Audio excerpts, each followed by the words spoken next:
केसर वाला दूध पीने से मेरे पोते का रंग और निखर कर आएगा। पी।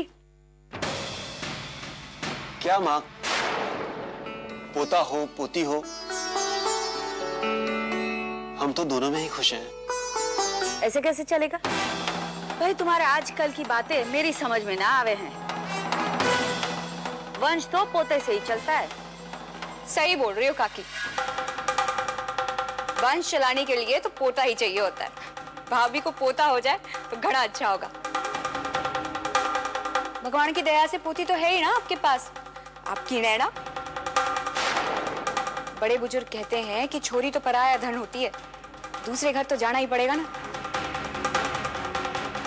और मैथिली का तो ब्याह अभी अभी हुआ है ना, जाने कब वारिस देगी।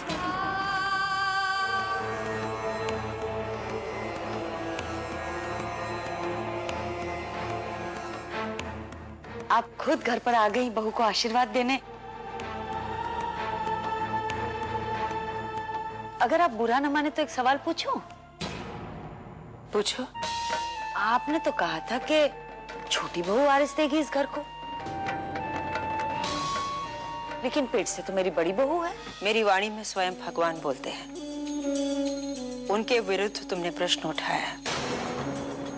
आज तक मेरे शब्द कभी गलत नहीं हुए और ना ही होंगे। क्षमा कीजिए गुरुमाई, आप तो नाराज हो गए। मैं तो क्या करूं? मुझसे ये प्रश्न करके मेरी शक्तियों पर अविश्वास जताया तुमने।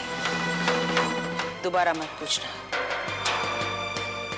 इस घर को वारिस यही लड़की देगी। मुझे नहीं लगता कि इतनी परेशानी वाली कोई बात है। हो सकता है जो वारिस भाभी देने वाली हो। और इतना सोचने के बजाय क्यों ना हम किसी डॉक्टर के पास जाकर ये पता कर लें कि लड़का होने वाला है कि लड़की। तू जानती है ऐसे डॉक्टर को? मैं जानती हूँ ऐसे डॉक्टर को। माँ, इसकी बात पे मत जा, पागलपन है ये। हाँ माँ, जो भी होगा भगवान की इच्छा है और हमें स्वीकार है, फिर चाहे लड़की हो या लड़का। शंकर ठीक कह रहा है, लड़का हो या लड़की क्या फर्क पड़ता है? इतना घिनौना अपराध हम कैसे कर सकते हैं माया? चुप रहो तुम सब। तू चलना मेरे साथ, इधर ही रुक, मैं आती हूँ। तू माँ को जांच करने लेकर नहीं जाएगी, सुन ले तू। मुझे माफ करेगा ना दीजिए, जाऊंगी तो मैं जरूर। और मैं ये भी देखती हूँ कि मुझे कौन रोकता है। ये क्या हो गया मैथिली? मेरे घर में अगर लड़की है तो इसमें इसका क्या दोष है? आखिर है तो ये मेरा ही खून ना। मैं ऐसा खोना नहीं चाहती। आप चिंता मत कीजिए, हम अभी जाकर मासा से बात करते हैं। कोई फायदा नहीं। माँ के खिलाफ जाने की हिम्मत किसी में नहीं है, किसी में नहीं है। एक रास्ता है।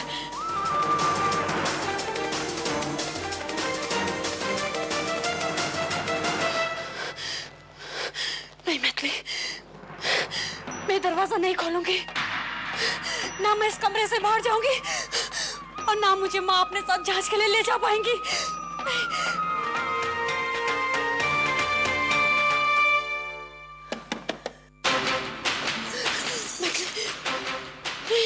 बहु दरवाजा खोलो।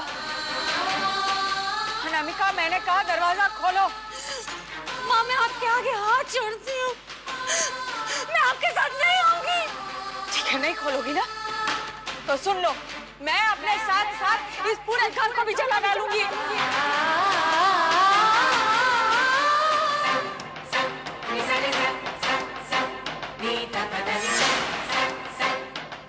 देख मैं जला दूंगी मैं अपने आप को। भाभी साहब हमारी बात मानी। वहाँ साहब भी बहुत गुस्से में, किसी की नहीं सुनने वाली वो पूरे घर को सुना डालेगी वो।